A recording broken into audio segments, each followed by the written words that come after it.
Hi hello నమస్తే welcome to plus TV నేను Alankrita. So NTR గారి మూవీ వస్తుందంటే చాలామంది ఆయన ఫ్యాన్స్ చాలా వెయిట్ చేస్తుంటారు. నెక్స్ట్ డ్రాగన్ మూవీ కూడా ఉంది. అండ్ ప్రశాంత్ నీల్ గారికి ఎన్టీఆర్ గారికి మధ్య మనస్పర్ధలు వచ్చాయి, షూటింగ్ స్టాప్ చేశారు అని చెప్పేసి వాటి గురించి కొన్ని విధాలుగా మాట్లాడుతున్నారు. ఆ విషయాల గురించి ఇప్పుడు మనం మాట్లాడుకుందాం. మనతో పాటు దాసరి విజ్ఞాన్ గారు ఉన్నారు. Hi sir. Hello sir. Dragon movie కోసం చాలామంది వెయిట్ చేస్తున్నాం. బట్ ఈవెన్ ఎన్టీఆర్ గారి మూవీ కోసం చాలా వెయిట్ చేస్తాం. నీల్ గారి మూవీ అంటే ఇంకా వెయిట్ చేస్తాం. సో వీళ్ళిద్దరి మధ్య విభేదాలు వచ్చాయని చెప్పేసి షూట్ స్టాప్ చేశారని విన్నాము. నిజమైన సార్ ఇది? కన్నడ డైరెక్టర్, కన్నడ పరిశ్రమ అన్న ఎన్టీఆర్కి చాలా ఇష్టం. వాళ్ళ అమ్మగారి మూలాలు అక్కడ ఉన్నాయి కాబట్టి అక్కడ దేవుళ్ళన్నా కూడా ఆయనకు చాలా ఇష్టం. కాంతారా టైంలో మీకు తెలుసు, చూసాము ఆల్రెడీ. అలాగే అసలు యాక్చువల్గా రిషబ్ శెట్టి ఆ టెంపుల్ని ఆయనకు చూపించడానికి కూడా కారణం ప్రశాంత్ నీలే తెలుసా. ప్రశాంత్ నీల్ సెట్లో వీళ్ళిద్దరు కూర్చొని మాట్లాడుకుంటే ఇట్లా మీ కర్ణాటకలో ఆ టెంపుల్ మా మదర్ అవన్నీ చెప్పినట్టు, అరే నువ్వు అక్కడి దాకా వచ్చి ఆగిపోయావు, మన రిషబ్కి ఇంకా బాగా క్లోజ్ ఆ ఏరియాస్ అన్నీ, ఒక ఫోన్ చేస్తే నేను దగ్గరుండి తీసుకెళ్తాడు, ఉండు మాట్లాడతాను అని చెప్తే వాళ్ళు అలా మాట్లాడుకోవడం. ఆ రిషబ్ కూడా దగ్గరుండి ఆ టెంపుల్కి వాళ్ళ అమ్మగారిని తీసుకెళ్ళడం, ఇక్కడ దాకా వాటర్ ఉండే టెంపుల్. నెక్స్ట్ కాంతార సినిమాకి కూడా వాటికి మూలాలు ఉండడం, అవన్నీ ఇప్పుడు మనం చూసాం. నెక్స్ట్ సో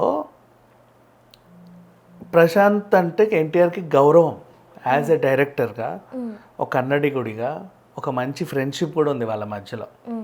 అండ్ ఎన్టీఆర్ అనే మనిషి డైరెక్టర్కి ఫుల్ ఫ్రీడమ్ ఇస్తాడు.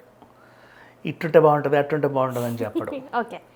అలా చెప్పే స్థాయి అంటే సిట్యువేషన్ వస్తే అసలు డైరెక్టర్తో పనే చేయడు. అంటే ఎవరితో పడితే వాళ్ళకి డేట్లు ఇచ్చి ఇది ఇట్లా కాదు అట్లా కాదు ఇట్లా చేయి, దీన్ని ఇటు తిప్పు అటు తిప్పు అని చెప్పడు. ముందే ఒక పర్ఫెక్ట్ డైరెక్టర్తో పనిచేస్తాడు. ఆ డైరెక్టర్ మీద నమ్మకంతో ముందుకు వెళ్తాడు. ఆ డైరెక్టర్ కూడా ఏం తక్కువడు కాదమ్మా Prashanth Neel. Is doing very good. ఇండస్ట్రీలో ఒక మంచి స్థాయి ఉంది, మంచి మంచి సినిమాలు చేస్తున్నాడు. అండ్ ఎన్టీఆర్ ఆ సినిమా కోసం బరువు తగ్గాడు, జిమ్ చేశాడు. అండ్ బ్రూస్లీ గెటప్ రావాలని ట్రై చేశాడు. ఎందుకు డ్రాగన్ అంటే ఇప్పుడు వీళ్ళు సలార్కి ఒక ఊరు సృష్టించారు కదా, అట్లా ఇండియా చైనా బార్డర్ మధ్యలో ఒక ఊరు సృష్టించి అక్కడ జరిగే ఫైట్ ఇది. కొంతమంది వాళ్ళోళ్ళు ఉంటారు, ఇటోళ్ళు ఉంటారు. మరి ఎలా తిప్పాడు అనేది మనకు తెలియదు మోస్ట్లీ. అట్లాంటి ఒక సినిమా అండ్ కోస్టల్ బ్యాక్డ్రాప్తో కూడా ఉంటుంది అని ఒక టైప్ ఆఫ్ వస్తుంది, మరి తెలియదు. ఇంకా ఏదన్నా రిలీజ్ అయితే కానీ మనం చెప్పలేం. అలా వీళ్ళ సినిమా సాఫీగా సాగుతూ ఉంది. ఇకపోతే ఏ సినిమా అయినా సరే ఒక షెడ్యూల్ ప్లాన్ చేసుకున్నాక ఇంకో షెడ్యూల్కి కొంచెం టైం పడుతుంది. షెడ్యూల్ అయిపోయింది అంటే సినిమా ఆగిపోయిందని కాదు అర్థం. ఓకే, షెడ్యూల్ అయిపోయింది ఇక్కడ. చాలామంది ఏం చేస్తారు, ఒక షెడ్యూల్ అయిపోయింది ఏంటి ఆ షూటింగ్ జరగట్లేదు అంటే, ఏమోరా మొన్నటిదాకా ఇక్కడ జరిగింది ఇప్పుడు ఏం జరగట్లేదు.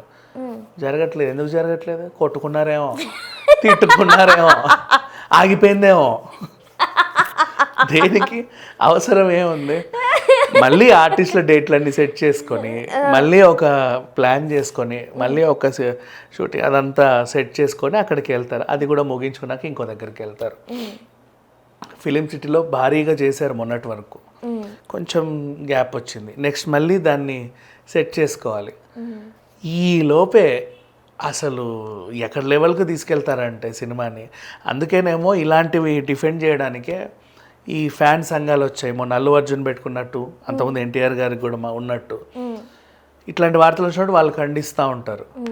రేమో మొహాలు ఇది కాదురా జరిగింది, అసలు ఏంటంటే షెడ్యూల్ అయిపోయింది, ఇంకో షెడ్యూల్ ఉంది. వాళ్ళకి మంచి ఫ్రెండ్షిప్ ఉంది. అండ్ కథలో ఎన్టీఆర్ వేలు కూడా పెట్టాడు. వై? బికాజ్ ప్రశాంత్ నీల్ స్టోరీని ఆయన విజన్లో ఎక్కడో ఒక ఊరు సృష్టించుకుంటాడు, అక్కడ నడుపుకుంటాడు. అది ఈయనకు తెలీదు. అండ్ ఎన్టీఆర్ మన దేశం గర్వించదగ్గ నటుల్లో ఒకరు. ఇంకా చెప్పాలి అంటే ఆయన రేంజ్ మామూలుగా అంటే నటనలో తనకి చాలా మెట్లెక్కాడు, ఎక్కడికో వెళ్ళిపోయాడు. ఎలాంటి పాత్రనైనా అవలీలగా పోషించగలిగే వ్యక్తి. నువ్వు పౌరాణికం ఇవ్వు, ఇంకేదైనా ఇవ్వు, ఇంకేదైనా నువ్వు ట్రైబల్ ఇవ్వు, వాట్ ఎవర్, అలా ఒదిగిపోతాడు అంతే. ఆ టైప్ ఆఫ్ మనకి చాలా అరుదుగా ఉంటారు అట్లాంటి నటులు. విక్రమ్, సూర్య, మన అల్లు అర్జున్, అట్లా చాలా రేర్గా ఉన్న కొద్దిమంది నటులలో ఎన్టీఆర్ ఒకడు. సో వీళ్ళకి ఎలాంటి పొరపొచ్చాలు రాలేదు, ఏమి చెడలేదు, అంత బాగానే ఉంది. పిచ్చి పిచ్చి వార్తలు ఎవరు రాశారో తెలియదు కానీ నేను ఆల్మోస్ట్ మహామహా సైట్స్ అన్నీ రాశాయి. అంటే ఏదో మూలంతో వాళ్ళు అలా రాసుకున్నారు, బట్ అలాంటిది ఏమి ఉండదు. ఈ సినిమా నెక్స్ట్ నవంబర్కి వాళ్ళు ఆల్రెడీ ఒక విడుదల డేట్ ప్రకటించారు, ఒక డేట్ విడుదల తేదీని, అప్పుడు వచ్చేస్తుంది. అంటే వార్ 2 అంత అనుకున్నంత రెస్పాన్స్ ఏం రాలేకపోయింది, మరి డ్రాగన్ ఎలా ఉండబోతుంది? వార్ 2 బాగానే ఉంది, కాకపోతే బాగాలేదని చెప్పబడింది. ఓకే, యాక్చువల్గా చెప్పాలంటే వార్ 2 అనేది వార్ 1 అనే సినిమాకి సీక్వెల్. అవును. వార్ 1 ఎలా ఉంటుందంటే సేమ్ వార్ 2 లానే ఉంటుంది. ఇలాంటి ఫైట్స్ ఏమా, ఓకే, మితిమీరిన అతి ఫైట్సే ఉంటాయి. ఓకే. అండ్ ఇదంతా కలిపి ఒక యూనివర్స్కి సంబంధించింది. పఠాన్ లాంటి సినిమా చూసాం, అందులో కూడా అంతే, పెద్ద పెద్ద ట్రైన్ ఫ్లైట్లు, ఈ హెలికాప్టర్ నుంచి అటుపోవడు, అటు నుంచి ఇటుపోవడు, గాల్లో తేలుడు, ఎక్కడెక్కడ ఆకాశంలో ఫైట్లు చేయడాలు, వింత వింత విన్యాసాలన్నీ ఉంటాయి. ఈ యూనివర్స్ అంతా అలా తయారు చేయబడింది, వైఆర్ఎఫ్ యూనివర్స్. అందులో ఇది ఒక పార్ట్. ఈ యూనివర్స్ అంతా అర్థమైన వాళ్ళకి వార్ 2 భలే ఉందే అనిపిస్తుంది. ఇది చూడని వాళ్ళకి, తెలియని వాళ్ళకి వార్ 2 అర్థం కాదు. అండ్ వార్ 2గే కాదు, నెక్స్ట్ ఎన్టీఆర్ సెంట్రిక్గా ఇంకో సినిమా కూడా వస్తుంది వీళ్ళ దాంట్లో.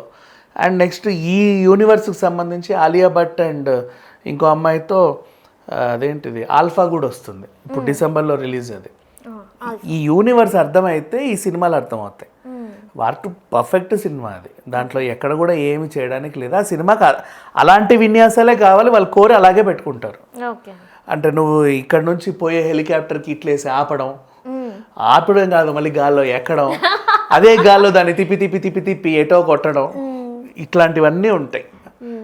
అదే ఈ సినిమాలకి అవే స్పెషల్ అట్రాక్షన్. వాళ్ళు ఆల్రెడీ అడ్వాన్స్డ్ ఉన్నారు, చూసే వాళ్ళు అడ్వాన్స్డ్ గా లేరు కాబట్టి అర్థం కావట్లేదు, అందుకే అర్థం కాలేదు. కానీ ఇవి ఇప్పుడు అర్థం కాకుండా నెక్స్ట్ ఎప్పుడో అర్థమైతే మళ్ళీ దీన్ని రీటెలికాస్ట్ చేసి అప్పుడు ఏదో అప్పుడు రీ రిలీజులు చేసుకొని ఓహో ఇది అప్పుడు మేము ఇలా అర్థం చేసుకోలేదా అంటారు. అంతే సార్. Thank you sir.